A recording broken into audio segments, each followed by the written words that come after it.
Hello and welcome back to the show. So I'm really excited for my guest today, Aaron Ameen, because Aaron is not only just a real estate investor, but he is also a real estate coach and podcast host, just like myself, and also a really good friend of mine here in the local Houston real estate market as well. So a little bit about Aaron. He is the host of the Hybrid Real Estate Professional podcast with over 50 episodes done. And he is also the co-founder of the Remote Real Estate Academy, teaching other real estate investors how to invest in properties outside of their local market area, which is a very interesting strategy that I think a lot of people are very interested in at this time. He's also built a rental portfolio across multiple different states with his wife Andrea together, which is really interesting as well. I'm sure we're going to dig into that and how he's able to manage all of these properties in different areas. And also, Aaron is one of the first leading voices when it comes to residential assisted living investing as well, and one of the first people to ever take advantage of this opportunity, at least here in the US market as well. So, Aaron, man, welcome to the show. I know you got a lot going on, so really appreciate you taking some time and joining us here today. Thanks for having me. That was a heck of an intro. I hope I can live up to it. Yeah, man. So you're doing a lot in real estate. And we didn't even mention that you're also working a full-time W-2 job along with everything that you're doing as well. So I would love for you to be able to dig into a little bit of your background and share with us how did you get started? What made you become a real estate investor? And how did you get to this point now where you're doing so many different things and also still keeping your full-time job? Yeah, and we got three young kids, age 3 and under, just to throw that in the mix too. But no, thank you for teeing that up. Yeah, so how did we get started? It's kind of an interesting, more of an organic story than it is one of those flash in the pan, saw a Bigger Pockets episode type thing. We actually didn't hear of Bigger Pockets until we already owned four houses. So my parents were investing starting in the early 2000s when I was growing up. I didn't think much of it at the time, but they worked full-time corporate jobs while they were raising me. I have a sister that's 12 and a half years younger than me, so they had a young kid and then they had me as a teenager at the time. And so I kind of saw it in the background and I saw what they were doing, but they created what is the archetype for now what I call the hybrid real estate professional, which is someone who has an investment into their career. They're not necessarily trying to use real estate to leave their job, but they're using the income and the skills from their job in order to build a real estate portfolio. So I think subliminally that idea was implanted in me at a young age, just by osmosis. But they invested all the way through the 2000s. They rode the wave up. We were living in San Diego at the time. They had three rental properties there, and they, more than doubled in value. And then in 2007, our family relocated to Knoxville, Tennessee, where they turned those three rentals and their primary into 13 properties in Knoxville. Now, we all remember what happened in 2008, but essentially, they were able to get those 13 houses, but then the recession hit, the value started dropping, and they were in a pretty hairy situation for a little bit. But I share some of their story because, of course, I was just kind of passively observing this at the time, not really thinking much of it. I was, a teenager heading into college years. I was a musician. Like I focused on drumming and trying to make a career out of music. So my head was in a totally different place. But fast forward, I saw them go through a lot of these pains and struggles, but I also saw them stay committed to this. And you would think, when things get tough, when somebody doesn't quit, maybe there's something to the idea. And so in fast forward to my 20s, my we were working. I worked in the entertainment industry, so I worked in concerts, large scale concerts. So I was a booker. So my job was to kind of work and negotiate the deals with the artists and do all the contracting and the back end like financial planning for major events. And that was a very exciting career. But believe it or not, in the entertainment industry, they don't pay you all that well. So, it was a ton of work, very grueling. I was out at shows 3 or 4 nights a week. It was the opposite of work-life balance. And it wasn't like I was getting some big fat bonus check to like compensate for all this extra effort. So I was really pouring myself into this career path. It was something I was passionate about, but I think as a result, in that line of work, people kind of take advantage of that because they know they can work me hard for 7, 8 years, burn me out, and then there will be someone with fresh energy that they can replace me with, right? So I think I started just kind of seeing this unfold where it was something I was really passionate about, but my passion started burning down and down and down. My habits, my health, everything started declining, and my mental health in particular. And I turned to like my vice was drinking, and that just went down and down and down. And all of a sudden, found myself in this really dark place. And it ended in me doing a short stint in inpatient rehab. And basically, that was in 2019. I had to do a lot of inner self-reflection about what I wanted with my life, right? Do I want to keep going down this path, this career path, where it's grueling? I'm not getting a ton of financial upside. There's not much I can really say that I'm doing that is for my long-term benefit. It was me pouring, 60, 70, 80 hours a week into somebody else's bottom line. And so I had this kind of realization of like, oh, I need to do something. And, my wife, I was recently married at the time. Thankfully, she was very patient with me through all these struggles I was having. But we need to own our upside. That's the phrase I always use now. We need to do something that we can invest in where we truly have influence over our own future and we can build strong building blocks for our family. We knew we wanted a family, but we knew we weren't in a position to have a family. Because how can you have a family if you're working 3, 4 nights a week and you're drinking like a fish and you have no work-life balance and you don't have your financial foundation. So um, it's no coincidence that 3 months after I stopped drinking and took my sobriety journey very seriously, that we owned our first rental property. Because I started reflecting, okay, well, how can I go from this kind of rock bottom moment to creating more of our own destiny, if you will? And that's when I started thinking back to all those experiences I watched my parents go through. They did it while they were working full time. They, instead of fully indexing on their W-2 career jobs, they were building something on the side that enabled them to accelerate their own retirement and contribute to their own wealth building journey. So, largely, like I mentioned, we didn't read Bigger Pockets or listen to any podcasts or anything like that until we owned 4 houses. So my parents were our early guides. And I'll kind of pause there. I know I'm elongating this origin here, but we were living in Las Vegas at the time, and we ended up buying our first rental property just about a mile away from where we lived. But I'll pause there in case you have any questions. Yeah, so I mean, you have a very interesting journey, right? When it comes to investing in real estate, because you weren't really thinking about it for a while, and then but you came from a background of it, as far as your family was doing it. So you ended up buying your first rental property and you've kind of now scaled up into multiple rental properties across different states. So where did that kind of come about? Because I mean, obviously you guys moved around quite a bit, even, when you were a child with your family. And you guys, just from knowing you, I know you've moved to at least 3 different states in the past couple of years, right? So what made you start investing in different areas? Was it just kind of something that came about naturally? Or did you have a plan in place as far as these are the markets I want to invest in, and regardless of where you're living at the time, you were investing in those markets? Yeah, no, it's a great question. I'm glad you ask it that way because I think one of the things I observe with a lot of people that are considering investing is that they map out this linear plan of like, hey, my life is, let's say they're 25 years old and they want to buy one rental for the next 15 years and they're going to buy it with this exact price box and, they're going to use this exact down payment and they just model it out on a spreadsheet as if life isn't going to change. And that's never the case, right? And maybe life won't change as much as ours did. Like we have moved around a lot and we've had, 3 kids in the last 3.5 years. That's probably an above average amount of change. But I think over the course of people's lives, especially if they're investing starting at a younger age, you can expect change and disruption. So for us, I was working in the entertainment industry. I went to that stint in rehab, had my self-realization, turned my life around. We started investing in 2019. Well, 2020, we all remember what happened. Working in the entertainment industry, especially in concerts, I had a job on March 13th. I did not have a job on March 14th of 2020, right? We basically had to shut down concerts and we had no idea when things were going to return. At that time, we already owned 3 rental properties and our primary home and we didn't know when our next paycheck was going to come, right? Thankfully, there was some unemployment and stuff in place to at least give us a bridge. But over the next couple of months, I did a lot of reflection of like, okay, where do I want my career to go? Yes, I love this rental property thing we're doing. I'm falling in love with the process of being a real estate investor, but we also have to figure out how to live and survive. So I went to school in Seattle. I grew up in Seattle. Most of my professional network was in Seattle. And so I started looking outside of the entertainment industry.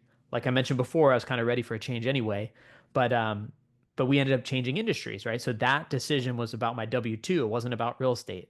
So the real estate by necessity, we had to decide, are we going to keep these 4 houses that we own in Las Vegas, or are we going to, sell them because we are afraid of what it's like to be long distance? And it was a pretty scary prospect because we were, like I said, we hadn't even read a Bigger Pockets book or listened to a podcast yet. So we were banking entirely on our own experience and then my parents' perspective. Like we were very limited in what we knew at the time. But we decided to cross that bridge. We said we could either sell these four houses in Vegas to maybe buy one in Seattle, because that's how big of the price discrepancy there was between those two markets. But that sounded like a horrible decision. We had these four investment properties that we bought, at good rates, good prices. They were cash flowing. Why would we disrupt that? So we just decided to figure it out. We got up to Seattle. I got a new job that thankfully, I still work for the same company. I've been able to grow my earnings. I have way better work-life balance. So that decision paid off and then some, but it created the necessity to learn how to be a long distance investor. So we put systems in place. We actually self managed those properties up until last year. So that was almost 5 years that we self managed remotely. At first, when we were living in Seattle, about 1,200 miles away, and then now we're in Houston, also about 1,200 miles away from those Vegas properties. But so we haven't lived in the same area as those properties in 5 years. So it was out of necessity at first, but then once we became comfortable with that, we realized like, okay, maybe there is a playbook here. There's a way to build a self-management system. And I think in general, like a mindset principle that I've come to really believe in is when you haven't done something before, it's so much easier to think that it's not possible or that it's going to be hard. You have all these expectations in your head about all these bad scenarios just play out in your head. You always play out the downside. And yeah, people can visualize the upside. They say, "Oh, if this works out, it's going to be great, but what if this? What if that? What if the tenant has a problem and my handyman can't get there in time? Whatever the situation is, there's 1,000 things you could list that could go wrong. But at the end of the day, like if you never take any risks, like this probably isn't the right industry for you anyway. And it's really just about how do you insulate and build a playbook and bank on your experience and your relationships to mitigate those risks when they occur. So I think a lot of this happened organically, and I'll just fast forward a little bit. We bought two more properties when we were in Washington. My mom and my stepdad live up there. They're the ones who invested in real estate. So we actually partnered with them on two properties in central Washington, and they live there. So we had an arrangement where we did a lot of the self-management. They put up some of the capital, and our intention was to live there, but we ended up moving away, and so we still kept those, and we have a partnership arrangement with them. And then from that point, like we were getting more and more comfortable with rentals. Then we decided to invest in Iowa, which is somewhere we had never lived before. So this was the first purely out of state. Like we're gonna research markets on the map and figure out which ones have the best metrics. We're gonna build a team from scratch and we're gonna just try this out. And it was another thing, like, we definitely made a lot of mistakes. I won't go too deep into it right now, but the first team that we hired, the first property manager, it ended pretty poorly. Like we had a really bad experience right out of the gate with the first house that we bought, and it almost made us give up. But same thing I said before, it's like you can either give up and go cry, and nobody would blame you for giving up if something's beyond your risk tolerance, or you can try and figure it out and give it a concerted effort. And the way we thought about out of state investing was this is a skill that once we build it and once we know how to do it, it can be replicated and we can do it anywhere.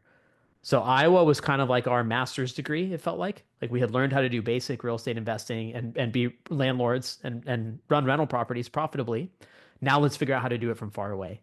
So we made our mistakes, we got our scars, but nobody can ever take that education away from us. And at the end, we ended up buying three cash flowing rentals in Iowa. We stabilized our team, not without trial and tribulation, but here we are, and now we can confidently say that we have that skill. That's really interesting the way you guys got started doing, quote unquote out of state investing, right? Because it was by accident. It wasn't necessarily like you chose to invest out of state. It was you had these rental properties and then you had to move for Right. a different reason. That ended up being quote unquote out of state investing. So you guys already had, I'm assuming, management systems in place when you guys were living in Vegas and had rental properties in Vegas. And then it's just now that you've moved away and managing that because you guys self-manage for quite a bit on that. So did you guys find that because there's a lot of real estate investors, right? Newer investors starting out or haven't started out yet that want to invest in real estate. They probably have a different idea of what it's like to manage rental properties and to own rental properties. So did you guys have kind of more or less that same, mental shift where you realize that it is possible to manage and own rental properties even in places that you don't live? Whereas before, maybe you had a different idea of how that looked like, and maybe that experience, did that change kind of how you viewed things when it comes to owning rentals? Yeah, so I got to go back to the idea that like when we first started investing, the only frame of reference I ever had about what it's like to be a landlord was what my parents did. And they self-managed the majority of the time, probably about 90% of the time that they've owned properties over the last 25 years, they self-managed everything. Only until very recently, they finally made a switch because they retired. They finally switched and now they have a property manager because they want to actually enjoy their retirement and not, even though they have good systems and they had good control over their properties, if you self-manage, you can never fully detach. It's pretty darn hard. You read some people that do it and they go travel Europe and they have everything automated, and that's great, but you still at the end of the day are responsible if there's an emergency or something like that. Like there are times you can't fully disconnect and go away. And but anyway, the point I was trying to make is that I watched them self-manage. And so my default assumption when we bought our first rental property was that we'll self-manage it. And our first one was a mile away. But if anybody knows me at all, I don't even like putting pictures up on the wall. Like I am not a handy person. So it's not like being a mile away was a big advantage for me. Like, yeah, I could go there and look at things and I could touch them, but I'm not going to do anything. Like I still had to call people or bring professionals around if I needed stuff done. And maybe I'm exaggerating a little bit. Like obviously if it was like flipping a breaker switch, sure I can do that. But if it's actually doing something repair work, I was already calling people in. So what that made me realize too, by the time we moved to Seattle, was it was this scary, this idea that I couldn't just drive over across town and check on something if it went wrong. But at the same time, we had friends and we had people that we knew and trusted that could act as our first line of defense. So we had someone that was on a retainer that basically, if an issue happened, he would be the first person to drive out there and just get eyes on it. And he would FaceTime us or send us pictures, and we would make a decision together about what to do. And if it was something he could fix, then he would do it. He had some, basic skills. Um, Basically, the idea being if you call an electrician every time somebody needs their breaker switch flipped, you're going to pay $150 every time, right? And you're going to start bleeding money that you don't need to be bleeding. And so you just have to put some systems in place. You have to set expectations for the tenants and just start to understand like how do I create a first line of defense against common issues? And then every time something occurs, you figure out like, okay, what did I have to do? Is there something I could have done a little better? And if things happen multiple times, you start to systematize it. You train your tenants, you train whoever your kind of point person is, and then you continue to build your Rolodex of vendors. Like it that happened organically, but now I can say, now I have a process by which I can teach people to do that. Thankfully, like hopefully going a lot faster than how we had to figure it out like live in real time. So again, it was partially just because I wasn't exposed to the idea of third party property management that we just did it on our own that way. And but the downside of that, right, is that you like evictions and lease ups, like those are two very complicated things to do from afar. And tenants will certainly take advantage of the idea that you're not there if you don't have a good relationship and if they see that you're pulling back for whatever reason. Like we used to be a lot more involved and communicative or like proactive about checking in, and then we started having kids, right? And it's not that we didn't care about the quality of the properties or we didn't care any less about both protecting our asset and making it a good living environment for them, but we were less present in their lives, and as a result like their standards for how they kept our house would slip, right? So I do think there is you do lose something. You gain a skill, but you lose the proximity and lack of oversight has its costs too. So there's totally pros and cons. I wouldn't necessarily recommend long distance self-managing for everyone. And the last like little anecdote I always try and tell about self-managing from afar is that we have three kids. We have 1-year-old twins and we have 3-year-old daughter. During both of those births at the hospital, there was some, I won't even go into the stories, right? But there was some tenant related emergency that I was taking phone calls like moments before and moments after the birth of my children. And at the surface, like that sounds ridiculous, right? And honestly, after the twins were born and that happened again, I was like, that was my signal of like, okay, we've self-managed for almost 5 years, and we learned a lot, and I'm grateful for that. And now I know how I would potentially help other people do it better, but we don't want to do it anymore. Like it is no longer the highest and best use of our time, and it is easily worth 10% to us to, pay somebody else to do that. And now we know how to better manage property managers. So I hope that was an answer to your question, but just some of the stuff I picked up. Well, like one of the reasons why I asked that was because, there's a lot of people who think that, if they want to get into investing, like somehow the path to investing is they have to do this full time, right? They have to be a full-time investor and they're more or less working towards that as well. And, you mentioned something very interesting at the beginning of the podcast when we were talking, and that's not necessarily your goal, right? The reason you started this whole hybrid real estate professional movement is because there's a lot of people out there who it's not the right fit for them to be this full-time quote unquote real estate investor. But you can still build wealth through owning real estate. And that is exactly what you guys are doing. So it kind of, I think it's very interesting because if you have a system, right, where you can be hands off, where you're not working, 12 hours a day, right? I mean, that's an exaggerated number, but people probably know what I'm talking about. You're not working a certain amount of hours a day managing your rental properties, then you can be more or less a hands-off investor, continue doing what it is you're already doing to generate money and income, but invest that income into real estate to build your wealth. So I'm sure that's part of the reason why you guys are able to do this successfully is you have found the system to do this and you realize that this is not something you want to do actively necessarily, but it's something that you want to make sure, investing in real estate is a wealth vehicle for you and your family into the future as you guys, maybe want to retire one day. Yeah, bingo. I mean, I think when I talk about those little stories of like a tenant calling, even in the hospital, it's not like that took 8 hours. It was just an annoying phone call at a very inopportune moment. And honestly, solving the problem took maybe 30 minutes of my time, but it was more like what was the cost of that interaction at that moment for me? That was the tipping point. But to your point, like owning 8 rental properties across 3 states sounds overwhelming because it's 3 different markets, 3 different sets of regulations, and it can be overwhelming. But most of the work of doing that is front loaded, right? You got to find your agent that you trust. You got to build a good relationship with the property manager. We've been through, we're on our fourth property manager in Iowa, so I don't want to make that sound easy. Like we had a really hard time with our first out of state market, but I also did a lot of things setting that up that I would not do and that I actively advise.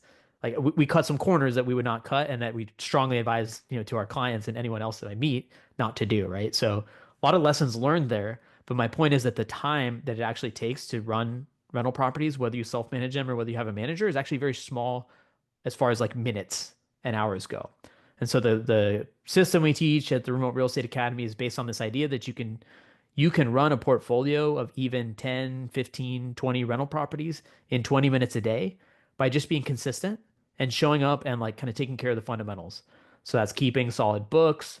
Even if you're in an active buying posture, it's like whatever your buy box is for the type of rentals you want to buy, you can have parameters set up where Zillow, your agents, if you know any wholesalers, people are bringing you deals because they know what you're looking for and you can quickly analyze deals. There's software and spreadsheets. Like we can easily analyze a deal in 5 minutes or less, at least enough to make an initial offer or a letter of intent, depending on how you're doing it. This stuff does not take a lot of time. It is just about like creating a system, being consistent. Like if your goal is to work on your rental business for 6 hours on one random Sunday and then not think about it for 2.5 months, it might work, but all this stuff's going to stack up and like anything that you were not being proactive about will eventually catch up at some point. So if you can instead spend consistent chunks of time, very small concentrated chunks of time and just follow a system, then you can do what you said and build wealth in the background, continue to grow your portfolio, continue to feed and manage your team and grow and develop your relationships in whatever market you're in. And it doesn't matter if you're 1 mile down the road or if you're, 1,000 miles away. Now, with that said, of course, building relationships in person is a stronger way to build relationships over time. So like you do miss some of that, but it doesn't mean that it's impossible. And especially if your priorities in your life are around work and family and building a secure future for yourself, if you're 20 or 30 or even 40 years old, and your goal is to just build wealth on the side so that you can maybe retire 10 years early, 10, 15 years early, then your focus right now is not on the rental properties, it's on the rest of your life. So that's the idea, right? Is to integrate rentals and real estate into your life instead of having it take it over. And that's kind of the message we hope lands when we talk about it. That's a great concept because I think people are not approaching it that way when they're thinking of real estate investing. They're thinking about, how do I transition out, right? Like we were just talking earlier. So the way that you guys have built it up, where it's, you're spending 20 minutes a day, right? And you're working on the fundamentals. If you do this enough consistently over time, then you're going to be able to create, build up, and stabilize a system where, you're building building a rental portfolio, but also having the right people in place to manage it so that way you are not the person who is, like you said, taking the 8-minute phone call at the most, inappropriate time, right? At the worst time, if you will. And I think that's the other part of it is as well as a lot of the management tasks is not so much that it takes up certain hours of your time. It's just that they're so sporadic and it's like working customer service 24/7. And I mean, there's people out there who do this for a living, that's different, but you as an individual who's a professional in a different field or has another job and has a family that you want to devote time to, you can't do that, right? Taking 8 minutes out and then answering a phone call and then going back to the task that you were already doing. I mean, just switching between the tasks, that could be, the task taking 8 minutes, but switching back and forth in your mind, that could be like 20 minutes switching in and switching out, right? I mean, I've kind of read different books that will say different statistics on that. I can't quote off the top of my head, but Yeah, context switching has a huge cost to your productivity and your ability to focus on anything deep. So unless most of what you're doing is surface level tasks like communicate quick communications and stuff, like it's pretty hard to dig into anything at a major level. And that's kind of exactly why, over after that the twins were born and that thing in the hospital, and it was like, okay, this needs to start leading towards a transition to bringing on property managers because the other thing was um, my interests evolved. Like obviously I'm more interested in real estate than just a side investor. Like obviously I've started a podcast, I've started building relationships and like getting into deeper into different strategies within real estate. That's just because that's where my personal passion and interests lie. But what I realized is that my self-managing those properties, especially across 3 states, was preventing me from focusing on anything strategic or any different like pivots that we might want to make. So now we're doing this residential assisted living project. Well, if people were kept pinging me here and there about these rental properties and I was doing my job and we had the kids, like when the heck would I ever find time to sit down and build a business plan with Andrea for this route? Like we're now doing like deep focus work that involves strategy, it involves like critical thinking. And to your point, like you can't do that when you're context switching all the time. So that was part of the thought process over this last year when we switched to third party property management was like how can we free up our time so we can focus on a higher and better use for it. And I think that's just a natural evolution. Like I don't think that same thing could have been said 5 years ago because we were learning a lot from the self management. We were getting our battle scars and like learning some of these hard fought lessons, um, so that now we can earn the ability to like I guess quote unquote level up and focus on these different strategies.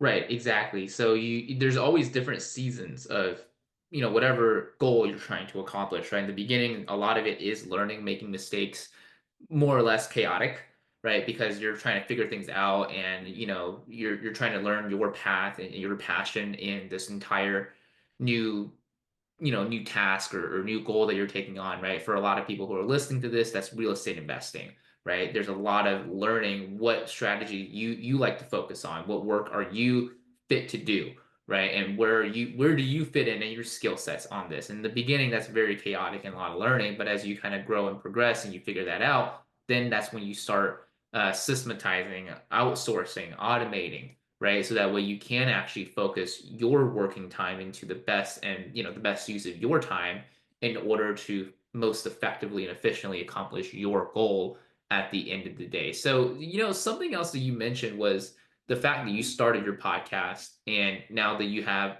a coaching program for other real estate investors that want to do the same thing that you guys have already done and are continuing to do as well. What really inspired you to do this, right? Because a lot of people who are in this full time they have coaching programs, another source of income, right? Makes perfect sense. You have a full-time job, you're investing, and you are now doing, as far as more, another third income stream, which is coaching people, running your own meetup, very valuable meetup here in the local Houston area that's in person, and also hosting your own podcast. So, what inspired you to do this? What made you feel like this is a good use of your time in order to go out there and continue being more of an influential figure in this industry? No, it's such a good question. And I'll have to kind of start from the before I launched the podcast, before I launched the meetup and all that. A lot of this came from a love of having like a creative outlet. So I'm a drummer. I played drums since I was 10 years old. I used to be in bands. I was, when I started college, I was a percussion major. I played in different touring bands, and like that was what I loved doing. And I had this expression, it was this ability to express myself in some type of creative way. And that went away when I started working in concerts. It was very ironic. I was, you know, on the stages of the biggest concerts in the world, but I wasn't playing. I was like in a button up, talking to the tour manager. And so that creativity kind of it left a void in my heart a little bit. And when I started getting into real estate, I also started writing. And I took this challenge where I started writing online, and I had to do this thing where I wrote 30 pieces of content for 30 days.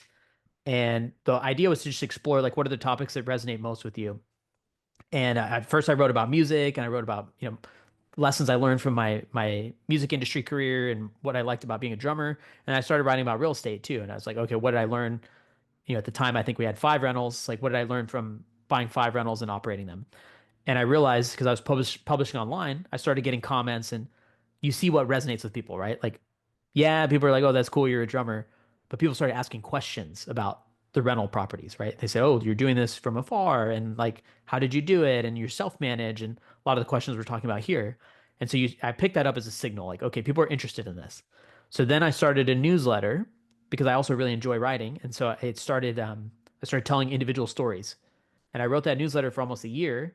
And then what I realized was like, because I wasn't thinking about it much at the time, I had basically written the framework for a course just by publishing the newsletter, like with the stories, like, okay, here's something I did good, here's something I did bad, here's something I wouldn't do again, here's 5 steps I took to set up this system, almost by accident. I mean, obviously, I was choosing the topics, whatever made sense to me on that given week, but it's strung together into this kind of framework.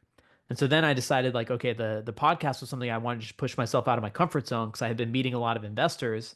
Um, and so it was an interview show, kind of like what we're doing right now. I didn't really do much solo stuff, but I had this idea that I'm going to sit down with people in my network and just have conversations and ask good questions, somewhat selfishly, because frankly, I learned a ton from those conversations too. And I figured like I've spent the time to build organic relationships with these people, and those conversations and those lessons that I learned from them, other people can benefit from them too. So I'm giving you all that like backstory because it started from this creative expression, like desire to express myself creatively, and then it kind of organically built into this framework. And then I like having conversations like this and pushing my comfort zone. So I created that as the backbone, and then I decided, okay, I'm going to launch an effort. I want to launch a coaching package where I just work one on one with people. And I want to work with a couple people and help them buy their first rental anywhere in the country. And this is just this like, okay, let me stress test some of this stuff. Like, is my experience I believe I have enough to guide somebody through that journey. Let's actually put it out in the world, right? And so I had a couple people come work with me, and we worked one on one. I didn't have an academy or a community or anything like that. We just got on Zoom calls, and every week it was usually like late at night after the kids were asleep, and I just worked with them, and we picked a market. We taught them to analyze deals and all that stuff, and I learned just as much from those meetings as they did, right? Because I got to see where they got stuck and what the things that was I good at explaining what, I might have thought my explanation was crystal clear, but if they weren't understanding it, I learned how to refine that messaging. And so over time, I just like, and I really enjoyed that relationship that I had where like I could help them speed up their journey, and they helped me understand how to better serve people going through that journey. So sorry, kind of a long wind up here, but basically like that, it happened organically over the course of about a year and a half. And then I partnered up with my business partner, Nathan, who lives in California. We've never met in person, which is kind of symbolic of the whole remote thing, right? But he lives in California and he invests in Missouri and Indiana. And so between us, we own over 20 rental properties across 5 states, the closest of which is 1,000 miles away. And so a lot of this just kind of came together. He and I knew each other from a different mastermind we were in. We had met for like once a week for almost 2 years. And we saw a lot of overlap between what we were trying to do and our philosophy. And so from that was born the Remote Real Estate Academy. We're grateful to have served. We've had about 50 people total come through. Some of them were like early supporters that wanted to just contribute, like they already had rental portfolios and they just want to be part of the conversation. But a good chunk of those were also students who were coming and trying to start their portfolios, and they resonated with that whole philosophy of building it around your life instead of taking it over, doing it in we focus a lot on time management, the whole 20 minutes a day thing. And yeah, just I don't know. I hope that answered your question, but it was it kind of happened organically. It wasn't this like, let's go create this idea in a lab. It was like, let's respond to the signals that we're getting from our experience.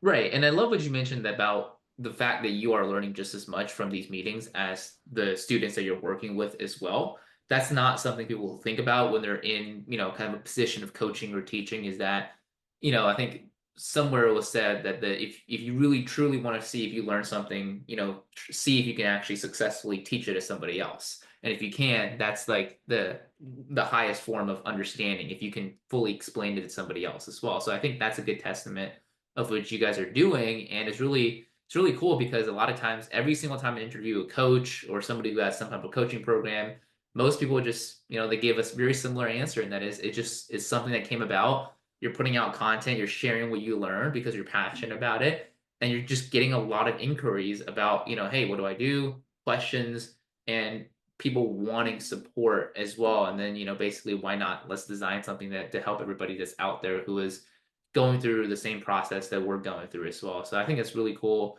and I'm really excited that you guys are now starting this. Couple weeks in already, this meetup here in the Houston area, which is very unique from what I've seen, and the fact that you guys are providing a very unique level of value for those who are looking to get into real estate investing, but also looking to level up their real estate investing as well. I'm sure you guys can offer a ton of value just from your experience in investing as well. So, Aaron, man, I want to appreciate you for being on the show today. I know you got a lot going on with your job, your family, and all of your investing businesses. So, for anybody out there who is listening or watching this that want to learn more about what it is that you do, what are some of the best ways for people to reach out to you or to find you on social and to learn more about your programs and how you can help them out? Yeah, no, I appreciate the opportunity. I enjoyed the conversation. I hope people got at least something out of it. And if you want any more, there's a couple things I'll point you towards. First of all, anything you need to know about me, any of the businesses I'm involved in, you can find at my website, aaronameen.com. That's Ameen, Ameen. I have some freebies there that I think people might enjoy, including a breakdown of our entire portfolio of how we bought those 8 properties across 3 states. I wrote like, each house with the pictures and the story, the backstory behind them. So there's a little link to free resources there. Feel free to grab that. On socials, you can find me on X at Aaron Ameen, or on Instagram, which is where I'm most active these days, at Aaron Ameen, REI Coach. And hopefully I can send you those to include in the show notes. But if anybody wants to get in touch, I'm very easy to reach, very responsive, and I love hearing from people wherever they are in their journey. If there's anything I could do to help, I would be happy to engage. So please reach out. Yeah, absolutely, man. We'll make sure to leave all the links to all of that in the description and the show notes down below. And just real quick, do you want to talk maybe just maybe 1 or 2 minutes about the real estate meetup that you guys are running? If anybody who is watching or listening to this that are local to the Houston area or know somebody who's local to the Houston area. 100%. So it's a little ironic, right? We just spent the entire interview talking about remote real estate investing. And then I chose earlier this year to launch an in-person meetup here in Houston, where I actually own 0 rental properties right now.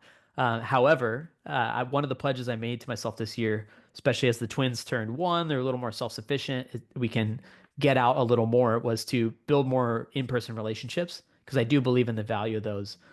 Kobe, you're someone I've met recently here, and we've already built a great friendship, and you've introduced me to some awesome other agents and investors in town, and I've just been floored that with a little bit of extra intentional effort, I've already been able to, in just a couple months, build a great network.